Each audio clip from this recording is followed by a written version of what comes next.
ربنا ما خلقت هذا باطلا سبحانك فقنا عذاب النار.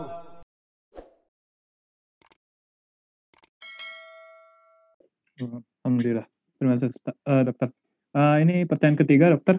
Assalamualaikum Ustadz. Semoga selalu dalam lindungan Allah Subhanahu Wa Taala. Izin bertanya Ustadz, bapak saya kena stroke di tubuh bagian kanannya. Apakah makanan herbal yang baik untuk beliau? Tafadhol dok.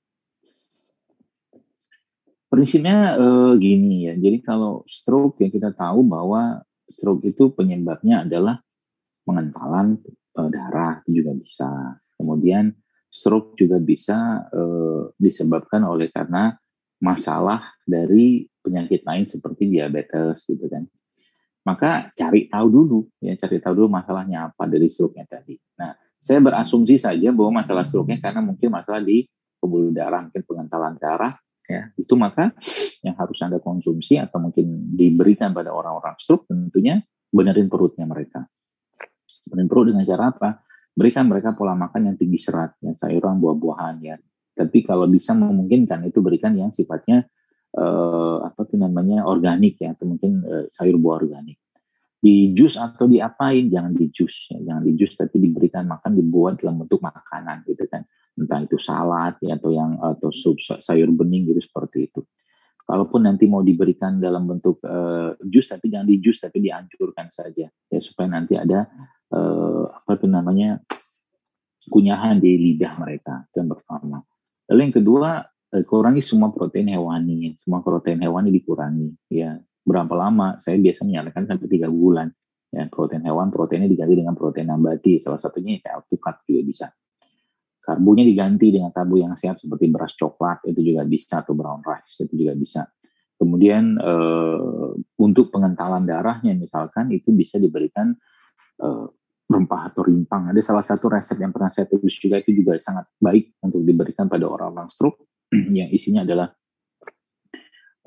jahe, kemudian ada bawang putih, kemudian ada madu, dan ada cuka apel. Ya, itu juga salah satu resep yang sangat powerful dalam melancarkan darah dan mengencerkan darah.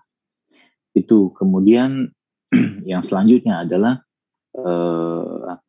kita juga perlu ya berikan pada mereka salah satu pengalaman yang kita atau saya dapatkan itu juga menggunakan madu ya, madu yang pahit bisa itu diletakkan di bawah lidah ya, jadi mungkin sehari itu bisa 7 kali atau 8 kali diletakkan di bawah lidah madunya ya, kalau beliau tidak berpuasa.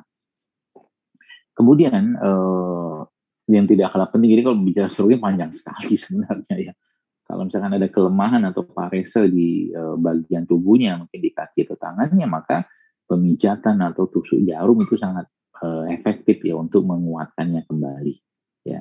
Itu kurang lebih kayak begitu gambarannya ya. Jadi mudah-mudahan bisa dipahami juga. Dan seperti kisah yang tadi saya jelaskan tadi ya, bahwa ada teman yang juga sakit itu juga dia sampai sekarang tuh nggak lepas dalam rimpang, terutama kunyit itu salah satu yang sangat dia pakai ya, atau mungkin dia gunakan dalam pengobatannya dia. Demikian. Alhamdulillah. Ini kita masuk pertanyaan keempat, dokter. Apakah makanan itu mempengaruhi semangat kita dan vitalitas kita dalam beribadah di bulan Ramadan? Tafadhol, dok. Jawabannya sangat lah. Jadi kenapa Nabi SAW itu mencontohkan kepada kita makan kurma? Karena kurma itu superfood. Ya, kenapa? Bukan kenapa. Kan Nabi itu kan wa may yantiqu anil hawa in huwa illa wahyu yuha kan gitu. Rasulullah itu kan sesuatu itu pasti yang terbaik yang Allah wahyukan kepada beliau SAW. Ya. Nabi nggak makan labu waktu berbuka puasa. Nabi nggak makan daging kambing. Yang Nabi tidak tahu Rasul suka daging kambing, tapi Rasul tidak berbuka dengan menggunakan daging kambing. Ya, Nabi tidak menggunakan atau tidak makan talbina ya waktu berbuka, tapi Nabi makannya kurma. Karena apa kurma? Karena kurma memang tinggi asam amino, ya tinggi serat, tinggi kalsium, tinggi kalium yang makan seperti ini yang sangat mempengaruhi mood seseorang, bahkan perasaan seseorang. Jadi makanan-makanan tinggi kalium atau kalsium itu ya seperti kurma itu memang sangat efektif dalam memberikan atau memperbaiki mood seseorang. Ya, jadi kalau Bapak Ibu mau nyobain bisa coba. Jadi waktu berbuka makan kurma sama pisang. Nah, itu salah satu dua sumber makanan. Ya, dua-duanya karbo, cuma jangan berlebihan. Tapi sumber kalium yang sangat baik. Ya, jadi jelas ya makanan itu mempengaruhi semangat seseorang. Karena semakin baik makanan yang dikonsumsi, ya semakin bagus moodnya. Istilahnya itu good food is good mood. Gitu. Allah. Ini ke pertanyaan kelima ya dokter. Dokter, kenapa saya kalau habis buka puasa merasa lemas dan ngantuk dok? Jadi pas mau sholat tarawih jadi males dok. Apa dok? Ya nggak tahu saya. Anda makannya apa? Yang jelas ya ada urusan dengan makanan. Yang jelas salah satu. Jadi kan puasa itu kan lemas ya. Kita tahu waktu puasa kita mungkin ada kurang cairan sedikit, tapi masih bisa tolerir. Ada kurang tenaga, gula gitu kan. Maka waktu berbuka itu jangan makan yang menguras itu lagi gitu. Jadi makanlah makanan yang sifatnya real ya. Tadi kayak buah-buahan, makan buah-buahan. Ya, misalkan minum air kelapa ya. Tapi jangan ditambahkan mungkin dengan sirup dari kelapanya. Itu salah satu tekniknya sebenarnya supaya tadi ya, kalau lemes berarti tubuh dipaksa untuk bekerja lagi atas makanan yang masuk ke tubuh kita. Itu poinnya. Ya, jadi kalau yang masuk itu makanan asli, real food, nggak ada masalah gitu kan. Kalau makan karbohidrat ya makan karbohidrat beneran ya. Misalkan ya air tebu itu kan karbohidrat, ada gulanya ya. Tadi bukan kita minum sirup, nah itu misalkan kayak begitu perbandingannya gitu kan. Atau mungkin makan pisang atau makan buah ya. Atau makanan yang tinggi karbo lain tapi karbohidrat cuman sehat seperti ya kayak ubi ya juga tidak masalah sebenarnya. Jadi yang jadi masalah ketika kita konsumsi waktu buka itu ketika tepung-tepungan berlebihan pasti ngantuk gitu terawihnya. Gitu. Ini pertanyaan ke-6 dokter. Dokter izin bertanya, bagaimana mengukur level kesehatan kita? Apakah bila tidak ada keluhan sakit, GERD, sakit kepala, kolesterol, diabetes, jarang flu, artinya kita sudah sehat seutuhnya? Terima kasih dok. Belum tentu lah. Kalau oke lah secara keluhan nggak ada. Tadi pertanyaannya ada BAB nggak gitu loh. BAB nggak lancar nggak tiap hari. Salah satu indikator sehat itu kan lah buang air besarnya tiap hari.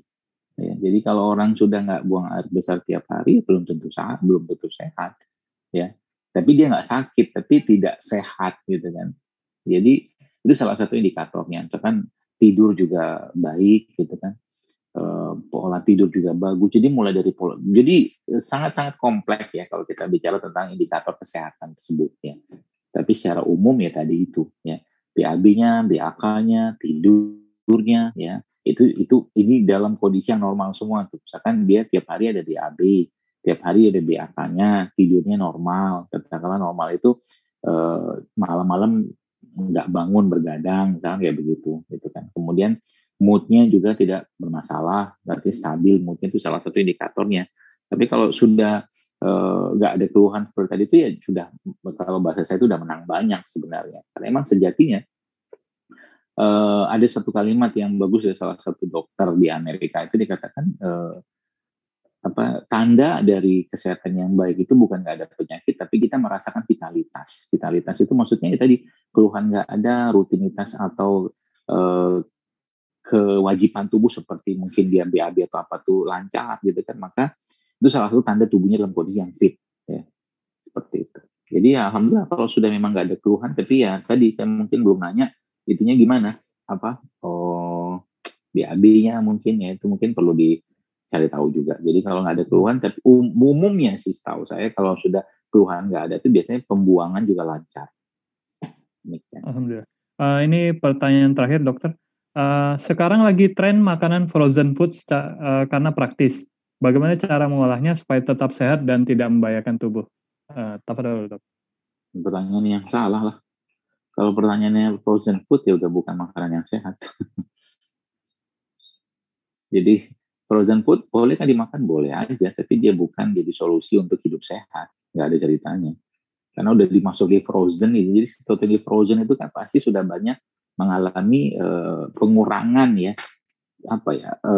nyawa dari satu makanan. Itu gini lah, teman-teman kalau nyawa tuh enzim sebenarnya ya, enzim, terutama makanan-makanan yang banyak mengandung enzim, sayuran atau buah-buahan. Jadi frozen food itu kalau saya pribadi bukan solusi untuk hidup sehat. Kalau mungkin kita untuk menjadikan pilihan ragam makanan untuk sehari-hari, misalkan nggak bisa beli yang fresh, itu oke lah. Tapi itu bukan tiap hari makan frozen gitu kan.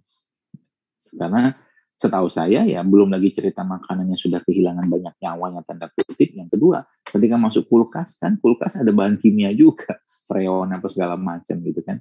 Belum lagi cerita habis panas, habis dingin dipanaskan lagi. Itu nggak bagus sebenarnya. Ya, jadi saya lebih menyarankan untuk jangan mengkonsumsi makanan frozen sesering terlalu sering gitu kan. Ya sekali-sekali silakan saja ya.